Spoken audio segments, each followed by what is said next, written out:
Gumong bergabung, Bapak Gumong. Gumong kita siapa? Sampun Bapak, Pak, Pak Turmudi Bapak menika. perkenalkan Pak Gumong. Oh nggih. Assalamualaikum warahmatullahi Ya, wabarakatuh. Waalaikumsalam warahmatullahi wabarakatuh. Juga silakan perkenalkan Pak Nggih, Nurmudi. nuwun sewu. Perkenalkan Bapak, saya kebetulan saat ini menjadi guru pamong di kelas ini. Saya nama Turmudi dari SMA Oke, Negeri 14 Semarang yang tahun lalu juga pernah oke, menjadi oke. gumong juga. Saat ini bersama dengan kelas Mm-mm. ini saya mohon juga ikut belajar, juga saling-saling belajar dengan Pak Ji. Oke, kersane tambah sareng-sareng ngeten. Saya dari Semarang, Pak. Ya, terima kasih Pak Nurmudi, Nggih, terima nggih, nggih. kasih. Ini kita belajar bareng-bareng ya, karena Nggih, memang ini kurikulum baru, nggih. sifatnya. Jadi nanti kita bisa sharing ya. Nggih, Pak. Jadi kita bareng-bareng membantu Nggih, Bapak Ibu sekalian ini agar diberi kemudahan, ada frekuensi yang sama, ada nggih. pemahaman yang sama tentang kurikulum baru ini. Saya kira begitu ya. Oke, Nggih, nanti kita insyaallah. minta pengalaman Pak Turmudi ya, bersama-sama kita review eh, dari hasil pekerjaan teman-teman yang sudah disubmit gitu. Kita bukan mengadili, bukan me, me, apa namanya, apalagi membunuh sama sekali, tapi lebih dari itu untuk bagaimana agar proses belajar, proses kita saling memperbaiki itu nanti bisa kita lakukan bareng-bareng. Saya kira begitu ya. Oke, yang berkaitan dengan komponen capaian pembelajaran, ada beberapa aspek. Yang pertama berkaitan dengan rasionalitas mata pelajaran. Jadi yang dimaksud dengan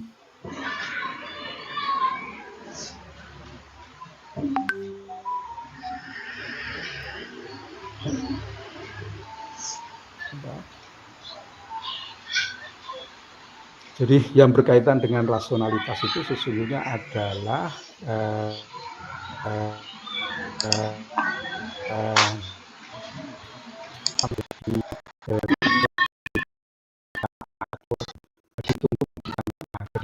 deskripsinya jangan deskripsi naratif, tapi lebih bersifat eh, apa namanya reasoning ya, alasan bahwa ini penting untuk apa, misalnya mungkin ini yang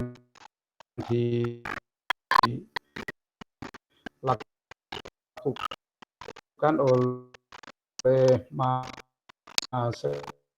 Rizal ini perkembangan zaman secara luar biasa cepat sekali, yang akselerasinya kemarin di apa namanya tunjang atau dengan momentum COVID itu luar biasa perubahan zaman ini, maka perlu penyikapan gitu kan. Lah, gimana mata pelajaran ini bisa modal bagi anak didik kita itu dalam rangka dunia baru.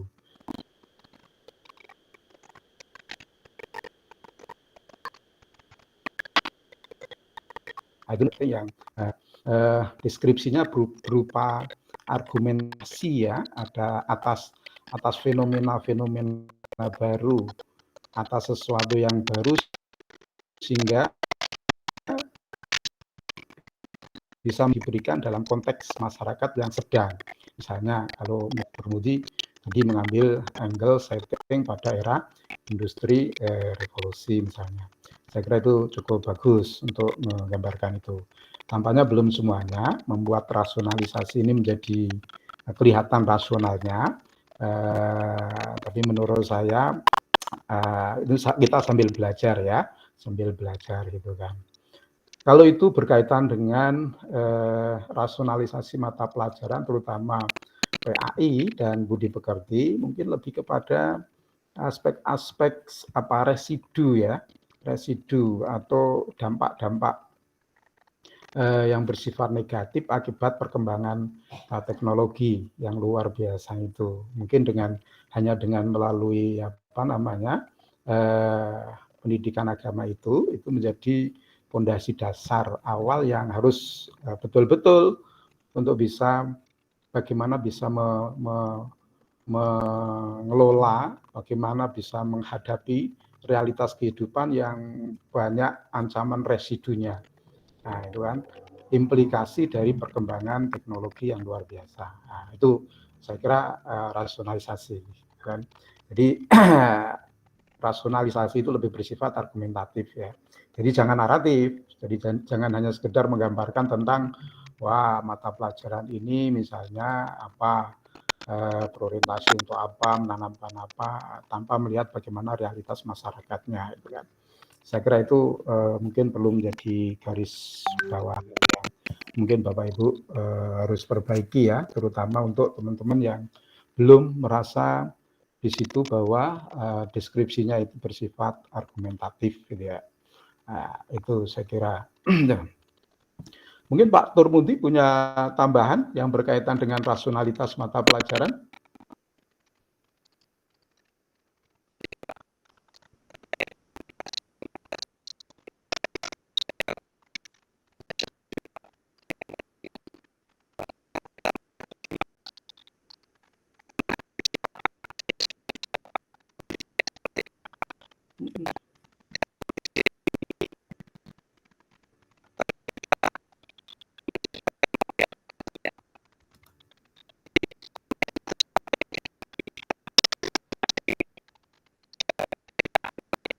Beda-beda.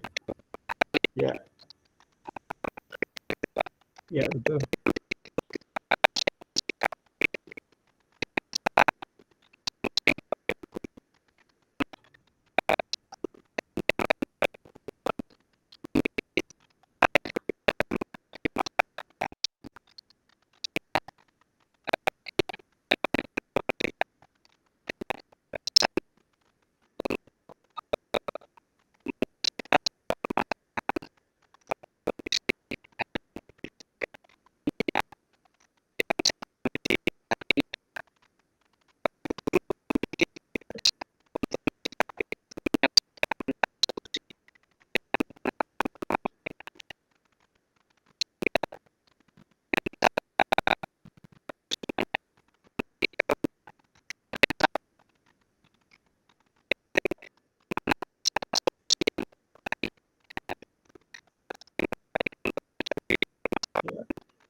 Ya, bagus. Ya, betul. Jadi memang harus ada apa namanya di objek kondisi yang menjadi titik awal untuk bagaimana Bapak Ibu itu memahami anak didik ya. Jadi yang sedang dihadapi itu apa? Realitas di masyarakat yang kemudian ini menjadi isu sentral kita itu apa? Atau bahasa lainnya itu problematiknya gitu kan. Problematiknya. Jadi pembelajaran merdeka ini menjadi betul-betul memberikan makna gitu kan. Apa artinya pembelajaran kalau tidak memberikan makna? Nah, makna itu kalau ada arah yang jelas bahwa pembelajaran ini memberikan kontribusi ya. Jadi memberikan kontribusi kira-kira modal apa yang nanti akan dikembangkan untuk anak-anak kita ini dalam untuk menghadapi realitas itu sendiri. Mungkin problemnya macam-macam ya. Ada budaya, ada agama, ya, moral, ada ekonomi, keterbelakangan, dan macam-macam. Silakan nanti Bapak Ibu bisa ambil yang menjadi stressing itu. Karena ini kurikulum merdeka ya betul-betul Bapak Ibu merdeka, tidak ada yang salah memang. Yang salah itu yang merasa tidak merdeka. Gitu. Oke ya, saya kira itu. Atau ada yang lain mungkin pengalaman? Ya, ya, gimana? Sudah bergabung ya. Terima kasih.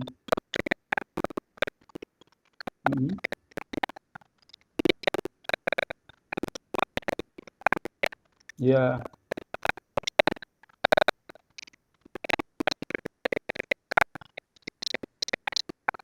Mhm.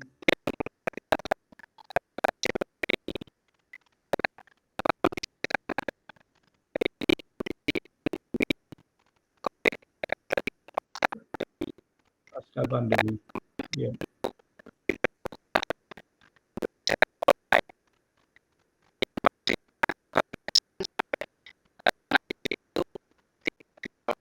Mhm. Kids, ya. Iya. Ya, betul.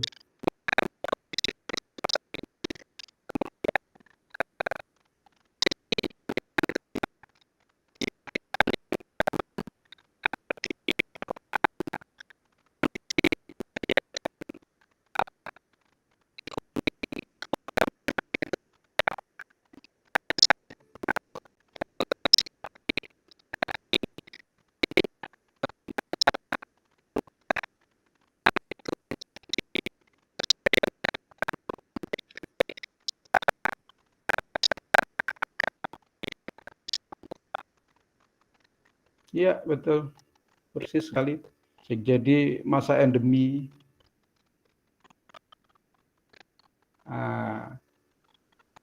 akibat dan residu itu ampas. Ya, residu itu ya eh, dampak dampak negatif dari satu fase yang kemudian masih menjadi ini. Jadi kemarin itu karena kita dipaksa ya dalam pengertian harus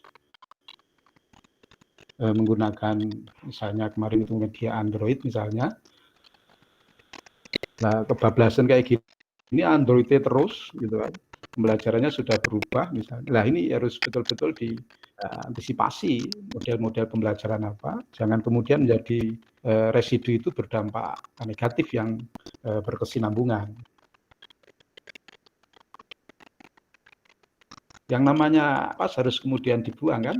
Ada banyak sekali limbah yang kemudian menjadi kreasi gitu kan. Menjadi produk-produk. Nah, bagaimana Bapak Ibu itu bisa mengembangkan itu, menangkap fenomena itu. Sementara tentang rasionalitas, Mas Slamet Tuhri, Mas Slamet coba pengalamannya gimana Mas Slamet di sekolahnya? Halo Mas Slamet, saya tak ingin melihat komentar-komentarnya ya. Halo, halo Mas Slamet. Oke, Bapak, siap. Ya, gimana Pak? Assalamualaikum Kemarin yang warahmatullahi wabarakatuh. Waalaikumsalam warahmatullahi wabarakatuh. Oke, Bapak, terima kasih atas waktu yang diberikan pengalaman kami selama 1 tahun ini, Bapak. Kebetulan kami menggunakan kurikulum Merdeka. Jadi memang kalau kita cermati dan kita pahami, memang kurikulum ini sangat berpihak kepada guru, kepada siswa, Bapak. Artinya apa? Artinya kita diberi kebebasan untuk mendesain pembelajaran yang tentunya sesuai dengan karakteristik masing-masing kondisi sekolah, lingkungan, dan kemampuan peserta didik. Cuma gini Bapak, ada sebuah kelemahan yang menurut saya, yang menurut kami para guru sering berdiskusi. Di kurikulum Merdeka ini, anak itu kan berhak memilih Bapak ya, memilih materi, memilih pelajaran yang tentunya tidak terbelenggu gitu loh. Tetapi ternyata kalau ini diakan, menurut kami ini masih menjadi bola liar Bapak. Artinya apa? Artinya belum bisa memahami secara penuh apa arti pembelajaran.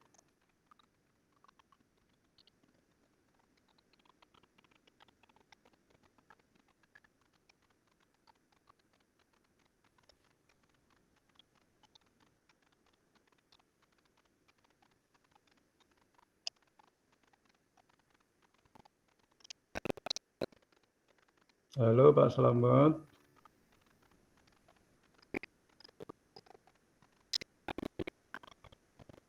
Pangapunten Bapak, niki mati lampu. Napa Wah, kabeh batang mati lampu?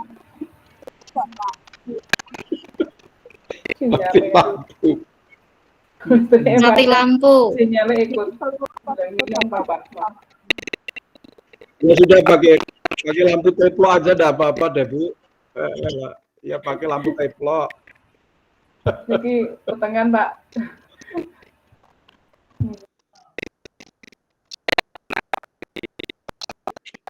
Mohon maaf. Iya, nggih. Mohon maaf Bapak, tadi ini tiba-tiba mati lampu Bapak, saya harus mengganti apa namanya? Mengganti modem pakai hotspot. Ini mati lampu tiba-tiba. Ya. Lanjut Bapak nggih. Nyun sewu nggih, tak lanjut nggih. Lanjut ya, lanjut. Oke. Nah. Jadi gini Bapak, ya, pengalaman kami dan teman-teman kurikulum merdeka yang di sekolah kami ini masih menjadi bola liar, belum terkonsep dengan jelas karena mungkin apakah karena input peserta didik atau bagaimana ini sehingga apa Bapak, sehingga yang tadinya tujuan kurikulum merdeka ini sangat bagus, memerdekakan para guru dan para siswa untuk belajar secara senang. Jadi ini menurut kami ya belum bisa ke situ Bapak. Belum bisa merasakan seperti itu. Artinya tuntutan ini masih ada gitu loh. Contohnya gini Bapak, contoh kecil ketika ada anak senangnya itu senang musik ya, senang musik atau senang bola voli atau sepak bola. Jadi anak itu yang kelas 7 itu ketika ada kurikulum merdeka ini ada yang protes, Pak lah katanya sekarang kurikulumnya merdeka. Kan berarti harus banyak bermain bolanya Pak, saya senang di permainan bola gitu. Nah ini yang terjadi sehingga mungkin dari sini pengalaman kami di sekolah kami, jadi kurikulum merdeka yang kami rasakan belum sepenuhnya bisa mencapai harapan Bapak. Itu mungkin yang dapat saya sampaikan dan mungkin dari teman-teman yang lain bisa saling sharing Bapak. Matur nuwun Bapak. Wassalamualaikum warahmatullahi wabarakatuh. Waalaikumsalam. Pak Slamet jangan pesimis gitu. Jadi ini memang kurikulum merdeka ini kan kurikulum baru. Jadi spiritnya, semangatnya itu sesungguhnya harus diakui ini bagus. Jadi memang memberikan keluasaan, kemerdekaan, sehingga tidak harus kemudian yang namanya belajar itu harus di dalam forum tertentu, kondisi tertentu, ini tertentu. Semuanya bisa diekuivalensi. Jadi misalnya kalau dia memang belajar di SSB misalnya, ya saya kira itu harus diekuivalensikan untuk misalnya standar atau pemenuhan mata pelajaran olahraga atau apa. Kalau misalnya dia sudah di pondok tahfidz Quran tapi di MTS masih ya bisa diekuivalensi. Jadi kalau pemberlakuan di kampus misalnya yang di kami itu bagi teman-teman bagi mahasiswa yang sudah hafal Quran itu ya dia sudah bebas mata kuliah Al-Quran, dia sudah harus mendapatkan A gitu kan, tanpa harus mengikuti perkuliahan. Nah, itu namanya ekuivalensi. Jadi itu bisa memberi, tidak harus kemudian anak itu harus mengulang lagi hafal Quran. Kalau bertu nanti tafsirnya yang harus kemudian kan. Jadi tolong jangan pesimis dulu. Mungkin kita ini sama-sama masih belum memahami ya secara totalitas, secara holistik tentang kurikulum merdeka. Setidaknya diberi kesempatan dulu. Mungkin ini tim kurikulum merdeka juga masih pusing itu untuk bagaimana memahamkan orang itu kan. Jangan-jangan memang tentu biasanya kurikulum baru dalam tanda kutip itu mesti ada sisi-sisi yang menimbulkan persoalan-persoalan gitu kan. Tetap optimis saja, enggak usah langsung kemudian pesimis itu. Gitu ya Pak Slamet ya. Oke, bagus. Saya senang itu. Ya, monggo.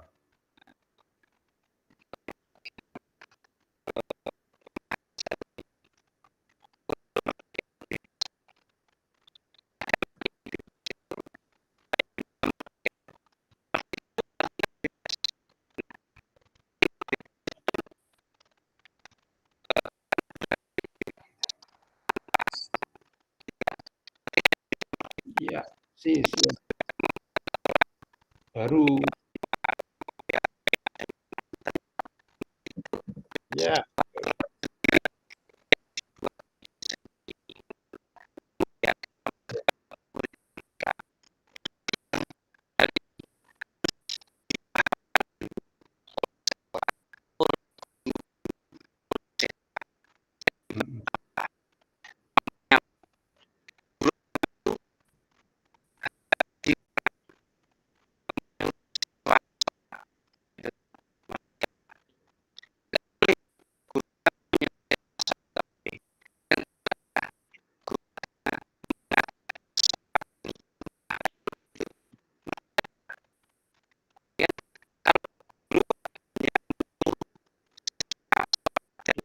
Ya.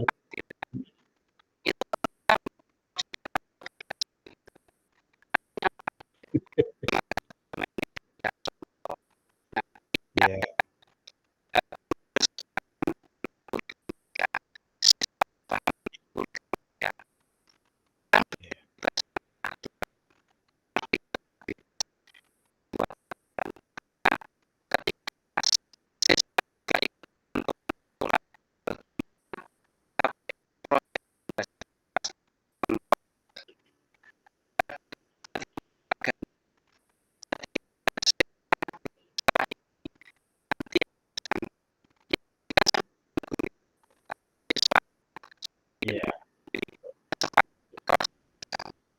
Ya, ya.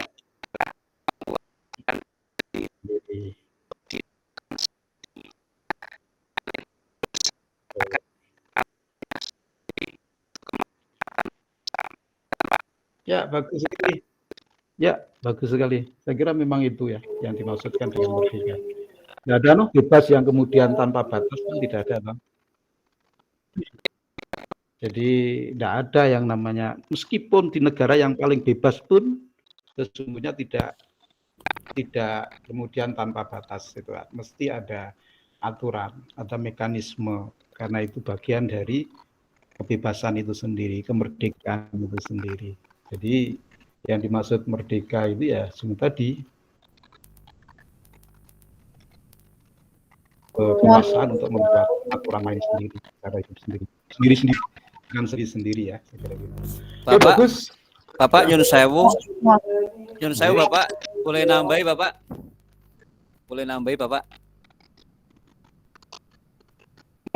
Boleh, silakan. Ini ya. Bapak. Selamat lagi. Ini tadi menyambung, kita sangat tertarik tentang kurikulum merdeka. Tetapi yang kami rasakan Bapak dalam 1 tahun ini, Bapak, dalam penerapannya, dalam prakteknya gitu loh Bapak. Termasuk terbebani banyak tugas-tugas untuk capaian-capaian dari Bapak Ibu guru, Bapak. Ini prakteknya polanya masih sama. Administrasinya ya. Iya, betul Bapak. Kemudian sekali lagi, apakah ini hanya slogan saja?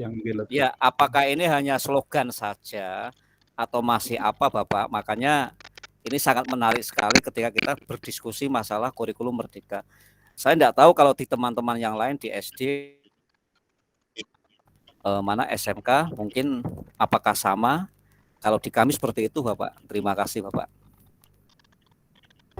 Mohon izin Bapak menambahi.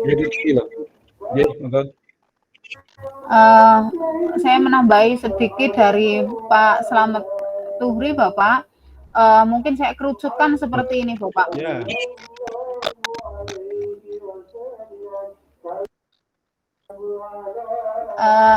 Tadi kalau dicontohkan berkaitan dengan kurikulum merdeka yang kita boleh beride apapun dan boleh dikatakan bebas seperti itu ya Bapak, bahwa kalau tadi yang Pak Slamet katakan itu yang yang mau saya kerucutkan adalah tentang diferensiasi Bapak, bahwa Ya, di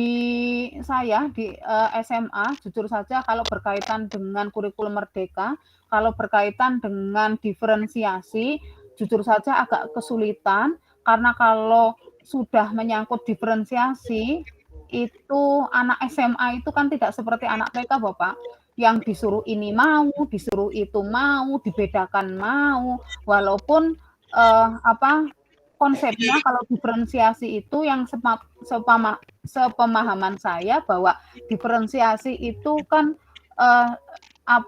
sesuai dengan kualitas anak masing-masing. Tapi pada kenyataannya, pada prakteknya bahwa ketika diferensiasi diterapkan di SMA itu kadang agak membingungkan dan agak menurut saya agak kurang pas, karena contoh seperti ini. Kemarin itu ada kasus di kelas saya bahwa ada anak yang tidak bisa sama sekali baca Al-Quran, kemudian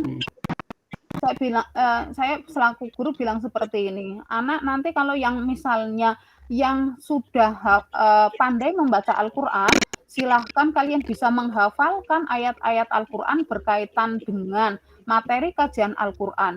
Kemudian anak-anak yang tidak bisa baca Al-Quran sama sekali, silakan menghafalkan isi kandungan dari ayat kajian Al-Quran tersebut, kemudian tidak menghafalkan tapi membaca, nanti saya ajari seperti itu. Tapi pada kenyataannya mereka juga meri, kalau bahasa orang Batang itu meri Pak. Loh kok dia enggak suruh menghafalkan Bu, saya kok suruh menghafalkan, seperti itu.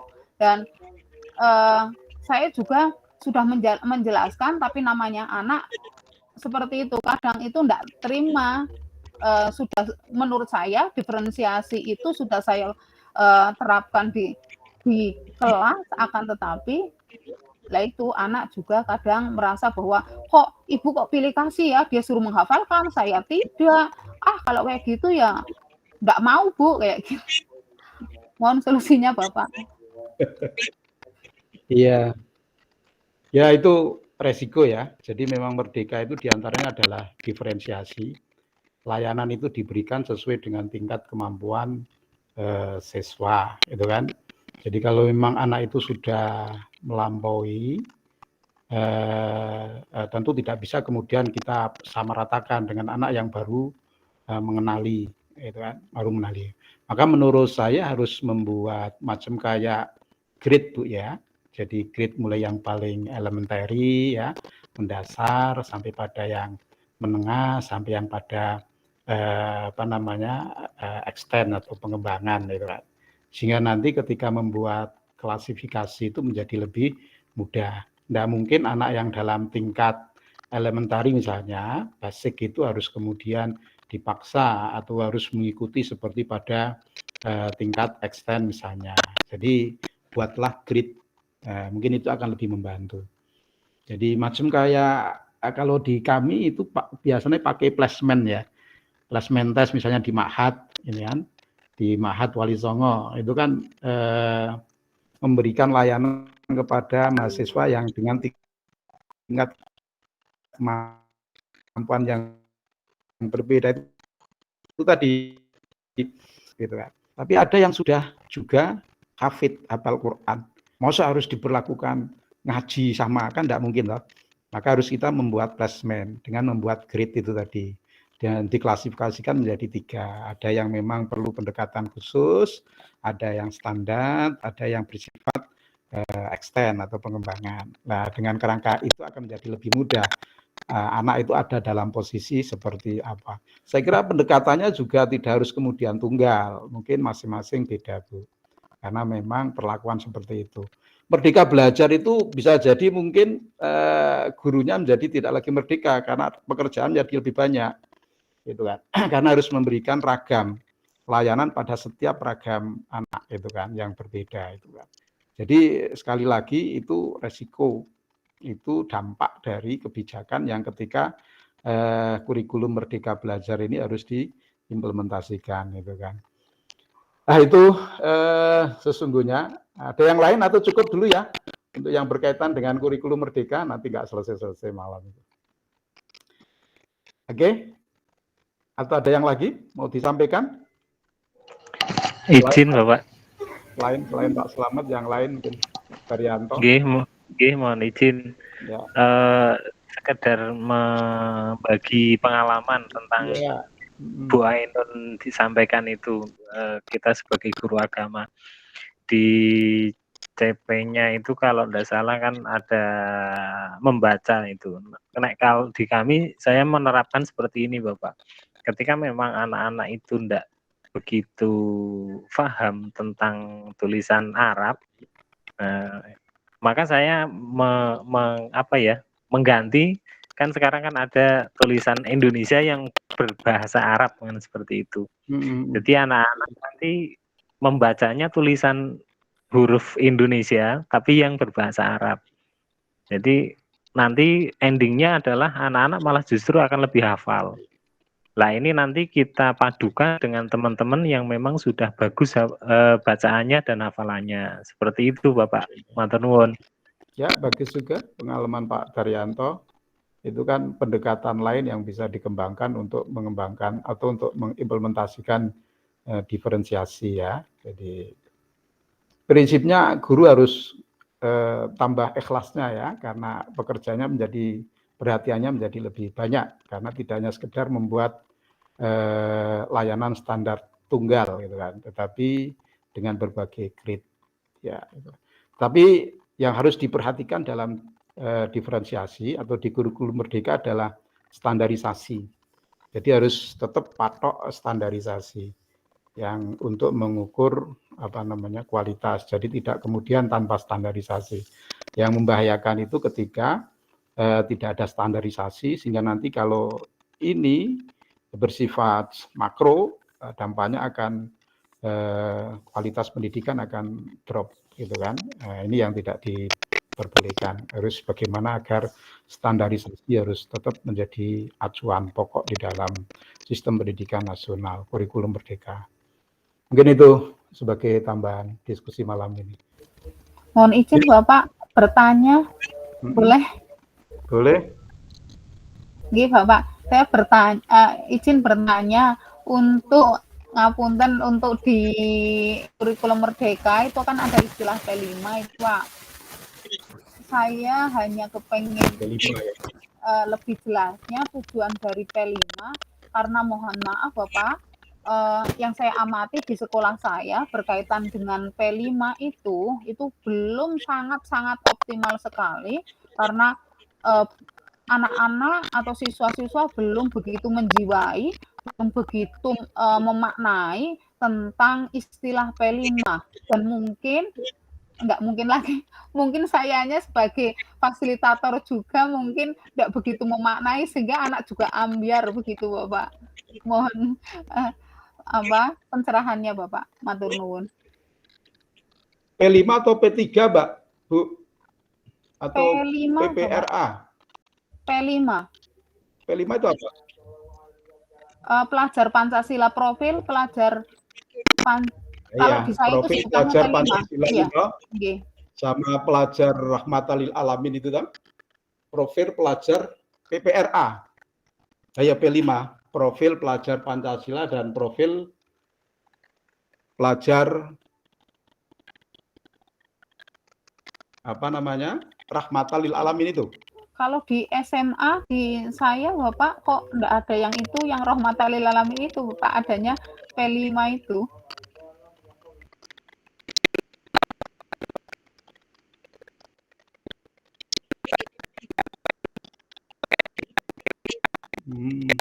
Monggo, silakan. Ya.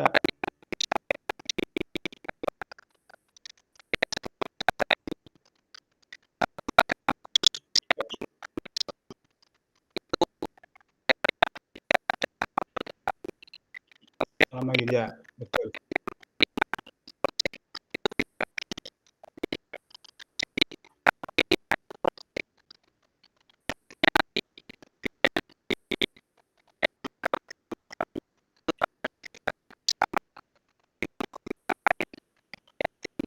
Lintas.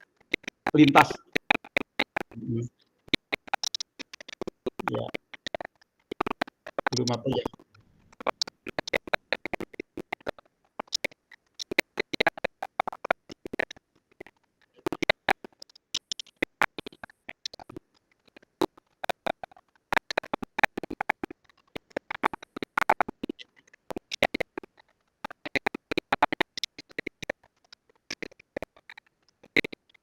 Ya.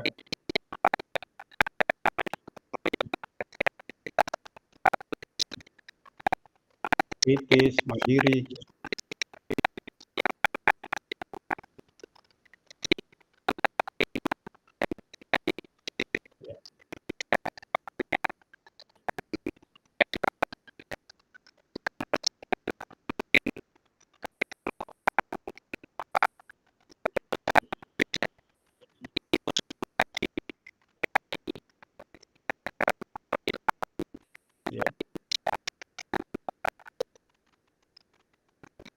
Mohon izin Bapak bertanya lagi. Ya, yang saya pahami itu memang ya masih terkait Bu dengan P5 atau P3. Bapak, saya kok tertarik itu dengan tadi yang P-Rohmatalil Amin. Jujur saja saya baru dengar Bapak, dan itu nanti untuk implementasinya itu nanti masuk di jadwal kurikulum atau seperti apa itu Bapak? Ya.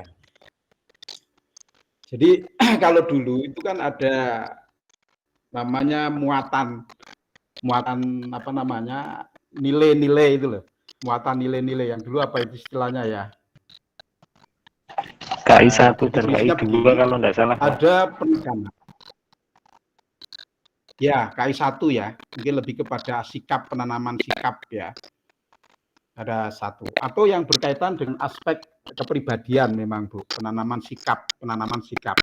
Nah, untuk di kurikulum Merdeka ini memang tadi betul, jadi yang untuk di guru PAI itu ada istilahnya profil pelajar Pancasila. Jadi yang harus ditekankan oleh guru-guru agama, mata pelajaran agama ini bagaimana bisa mengarahkan kepada peserta didik, pada para pelajar itu untuk punya mental, punya sikap keindonesiaan. Jadi NKRI, kira-kira begitulah. Maka nilai-nilai yang harus kemudian ditanamkan di situ itu ya ada nilai kebinekaan ya,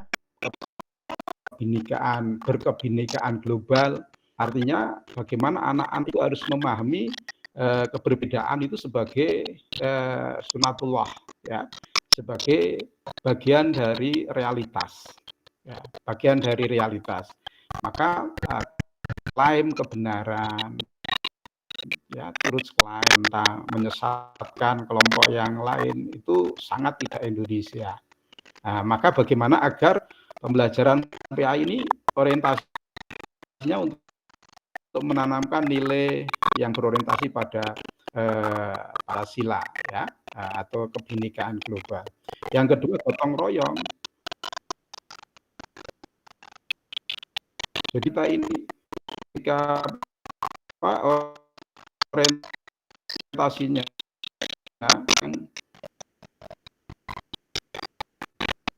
egoistis, kapitalis. Jadi orang itu dibuat kompetisi ya, siapa yang paling ini tanpa mempertimbangkan bagaimana potensi gotong royong. Padahal nilai keindonesiaan kita yang kemudian bisa menjadi bangsa ini menjadi besar keluar dari persoalan-persoalan yang menghadapi atau yang dihadapi oleh masyarakat itu ya dengan cara gotong royong. Nilai-nilai gotong royong ini semakin terkikis gitu. Nah, di pendidikan agama itu bagaimana sih mengembangkan, menanamkan kembali atau membangun fondasi agar anak-anak kita ini punya jiwa semangat gotong royong gitu kan. Ada kreatif bernalar kritis, kemudian ada mandiri dan juga beriman dan bertakwa kepada Tuhan. Jadi yang profil Pancasila. Kalau yang pelajar rahmatan lil alamin ini memang khas ya, kementerian yang harus kemudian menjadi ini. Jadi ada nilai-nilai keteladanan, ada nilai berkeadaban, ta'adub ya, kewarganegaraan ya, tawasud ya, jalan tengah itu kan, tawazun, lurus, terus musyawarah, kesetaraan, musyawarah, toleransi, dinamis. Nah, itu contoh lebih kepada bagaimana menanamkan nilai-nilai untuk memperkuat profil bahwa pelajar Indonesia itu mempunyai mental sikap yang rahmatan lil alamin gitu kan. Nah, proyeknya kemarin kan kita sudah membuat identifikasi antara intra-kurikulum, ada co-kurikulum dan ada ekstra kurikulum. P5 itu proyek tadi yang disampaikan oleh siapa tadi Pak Slamet ya, yang itu lebih kepada menekankan pada nilai-nilai itu yang bersifat lintas mapel ya, lintas mapel. Misalnya dalam 1 tahun itu harus ada proyek-proyek yang disusun atau yang direncanakan yang kemudian ada misi-misi penanaman nilai-nilai bersama di samping penanaman nilai-nilai tadi ya, P3 maupun PPRA. Nah, itu melalui proyek-proyek itu. Bisa macam kayak melalui kegiatan yang bisa bareng-bareng itu apa? Misalnya kayak kemarin ada yang merancang program pembelajaran kunjungan ke planetarium misalnya. Jadi anak-anak itu di situ ada fikihnya, ada ekonominya, dari mata pelajaran yang berbeda itu bisa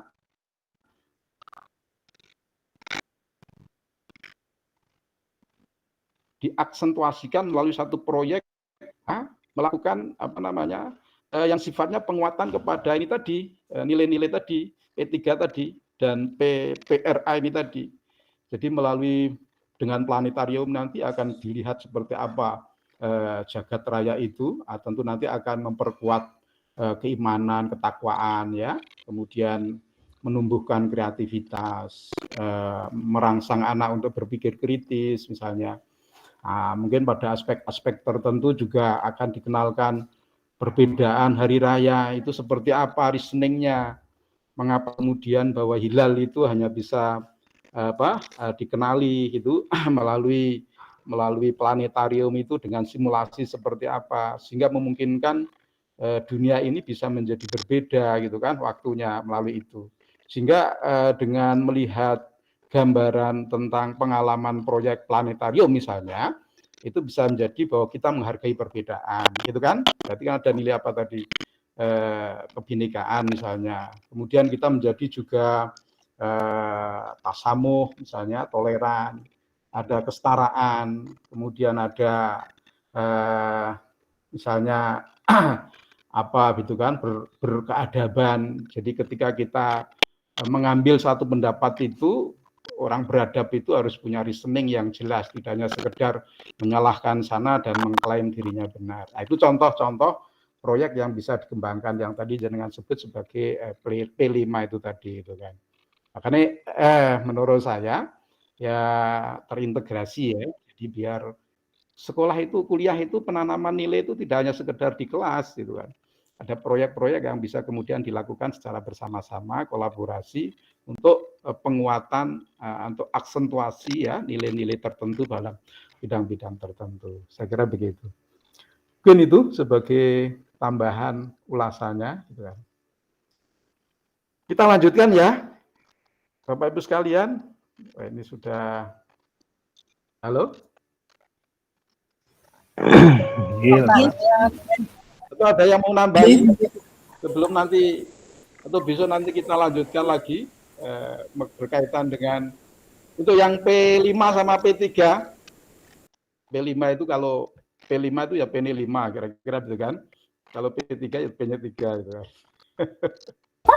Istilahnya itu memang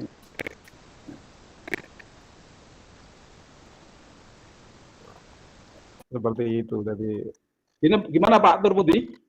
Ada tambahan komentar?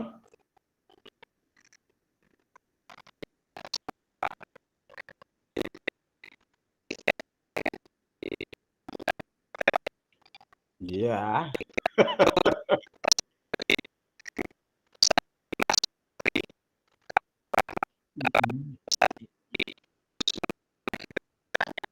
Iya betul. Nah,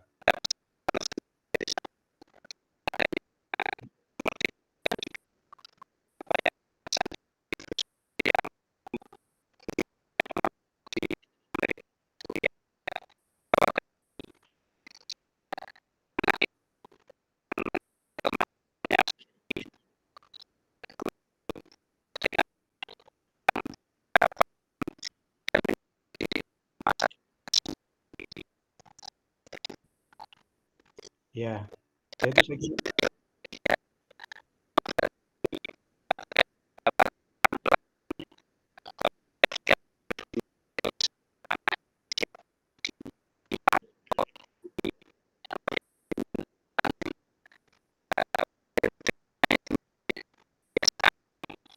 Mm,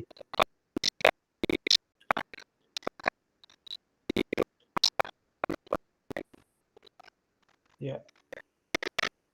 Ekosistem ya, ada istilah ekosistem. Ya, oke.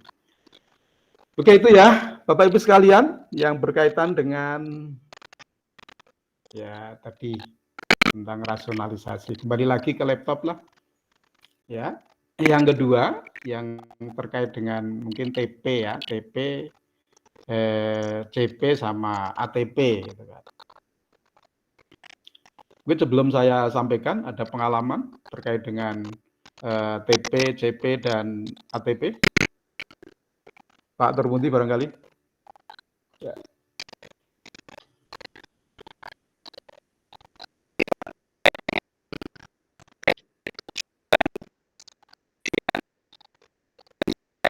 CP. Ya, ada TP, urutannya TP. Ya, ada CP, ada TP, ada TP. Ya,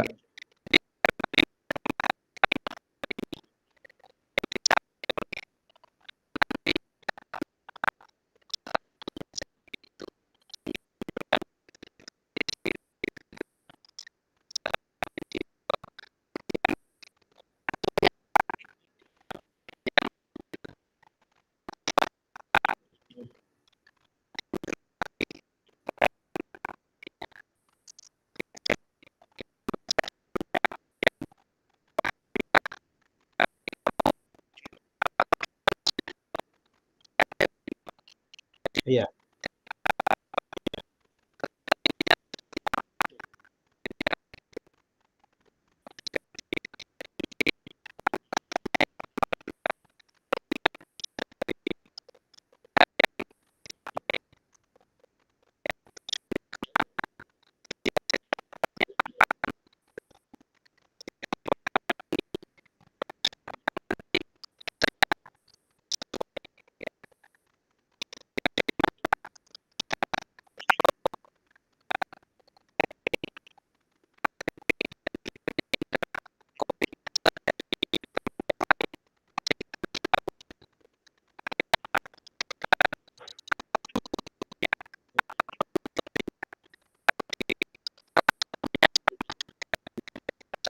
iya, betul.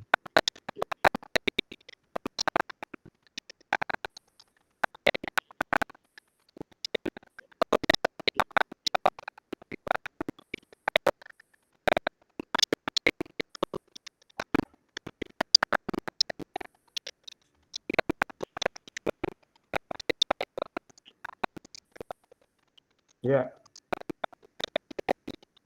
Oke, terima kasih Pak Turmudi ya. Jadi memang kita untuk sampai pada modul ajar atau yang dulu dikenal dengan RPP itu nanti tak kirim satu file ya, yang nanti bisa dibaca Bapak Ibu sekalian terkait contoh modul ajar. Contoh modul ajar. Prinsipnya begini, jadi CP itu kalau dulu mungkin ya KD itu. Jadi kompetensi yang harus dicapai anak itu kan, yang harus dalam pembelajaran itu. Yang kemudian dari CP itu bisa dijabarkan dalam beberapa TP, dijabarkan dalam TP. Kalau dulu kan ada KD, terus apa tujuan pembelajaran itu ya, yang dijabarkan dalam indikator-indikator itu, yang bisa ya, yang satu KD itu kan bisa beberapa indikator. Nah, sama satu CP itu bisa dikembangkan di dalam beberapa TP.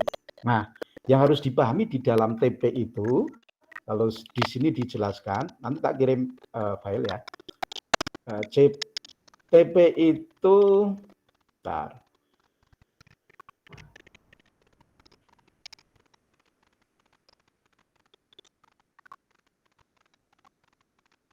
Jabaran kompetensi yang dicapai peserta didik dalam satu atau lebih dalam kegiatan pembelajaran. Yang ya saya kira hampir sama ya dulu yang dengan kita jabarkan itu kan, misalnya ada yang dengan model ABCD itu, audience, behavior, terus condition dan degree itu setidaknya ABC itu kan. Jadi nanti melalui rumusan yang bersifat operasional dengan kata kerja operasional yang terukur, yang meliputi tadi melalui apa namanya audiennya siapa, behaviornya apa, itu kan, kondisinya seperti apa yang terukur, dan dengan tingkatan degree seperti apa. Nah itu rumusan TP yang harus diperhatikan, yang harus diperhatikan. Lah dari TP itu kemudian nanti akan dirumuskan apa yang disebut dengan alur tujuan pembelajaran. Nah, alur tujuan pembelajaran itu sesungguhnya adalah rangkaian tujuan pembelajaran yang disusun secara logis. Dimulai yang paling sederhana, yang paling skop kecil gitu kan, yang sampai pada tahapan yang bersifat kompleks gitu kan. Jadi agar apa? Agar pembelajaran itu ada urutannya dari yang mulai paling mudah, bertahap, bertingkat sampai kepada yang paling kompleks, kira gitu kan. Dari yang paling misalnya dulu kalau C1 misalnya kan, C1, C2, C3, C4, C5. Kalau dulu kita mengenal apa namanya kognitif, misalnya dengan tingkatan kognitif itu tidak langsung dimulai dari yang paling kompleks, kira-kira begitu ya. Maka ATP itu sesungguhnya adalah atau alur tujuan pembelajaran itu rangkaian tujuan yang disusun secara logis menurut urutan pembelajaran sejak awal hingga akhir satu fase. Jadi Bapak Ibu nanti menyusun kira-kira dalam satu fase itu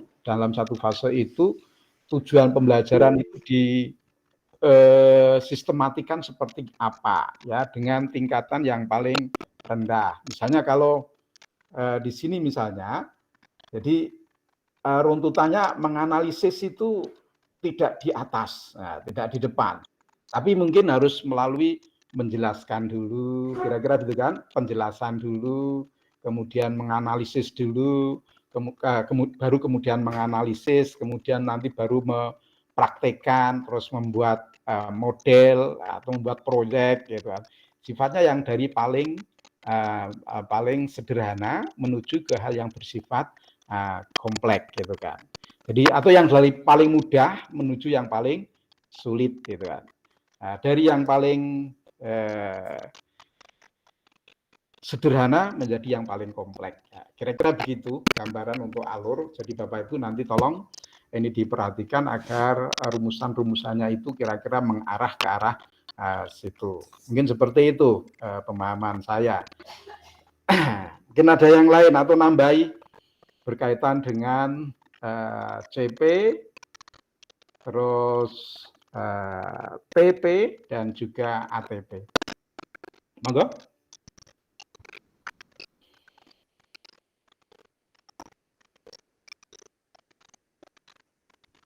Monggo Bapak Ibu sekalian, pengalamannya atau Pak Turbudi bisa menambahkan.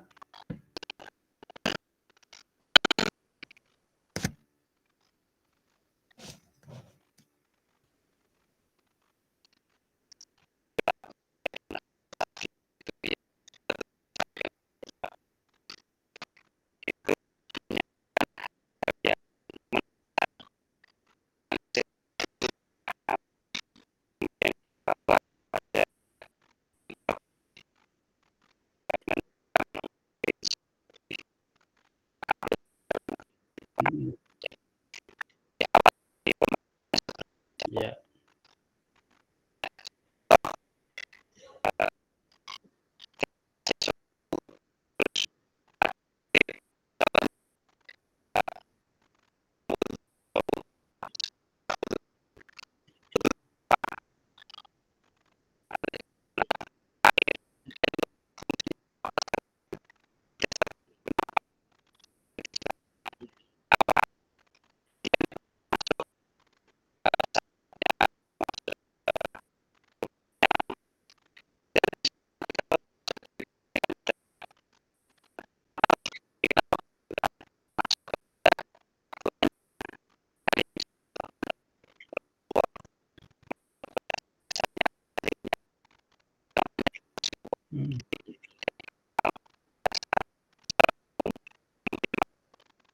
Iya, betul.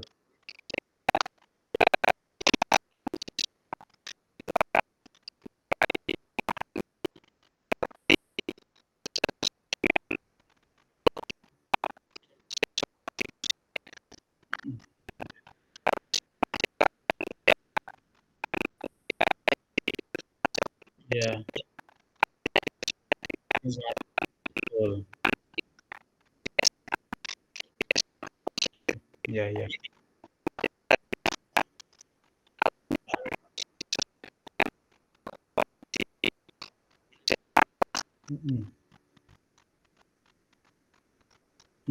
Ya, saya kira melengkapi itu. Hanya dalam, saya kira praktek penyusunannya itu ya, yang membuat alur itu menjadi seperti apa. Nah, tentu nanti kembali lagi ke pilihan Bapak Ibu sekalian, karena fase yang dipilih itu juga beda-beda. Tentu ini dalam rangkaian agar bahwa tahapan tujuan pembelajaran tertentu itu tidak kemudian terpisah, tidak berdiri sendiri. Dan ini berkaitan, atau dulu yang disebut dengan relevansi. Nah, kira-kira begitu ya. Jadi jangan pernah ngajarkan sholat sebelum anak atau relevan dulu dengan ketika dia mempelajari wudhunya. Nah, maksudnya begitu. Jadi ada alur yang harus kemudian dijelaskan. Mengapa ini menjadi harus misalnya dilakukan setelah tujuan pembelajaran sebelumnya, gitu kan? Karena memang ini berantaian atau berkaitan. Kalau itu berkaitan dengan relevansi. Kalau berkaitan dengan tingkat kerumitan, biasanya itu di tingkat pendalaman. Pelajari dulu yang paling sederhana, kemudian nanti mendekati kompleks, gitu kan? Tadi sangat kompleks, gitu. Jadi biar anak-anak itu cara berpikirnya itu bersifat induktif. Nah, induktif itu artinya memahami, mengumpulkan dari fakta-fakta yang bersifat khusus, sederhana, kemudian nanti terus dikumpulkan ya, membangun kerangka alur berpikir sampai pada sebuah konklusi, kesimpulan, menjadi sesuatu yang bersifat kompleks, gitu. Nah, itu namanya cara berpikir induktif, ya, cara berpikir induktif. Oke, atau mungkin pengalaman teman-teman Pak Slamet, Pak Wahidin, atau Bu siapa tadi, atau Pak Rizal, monggo Pak Rizal barangkali.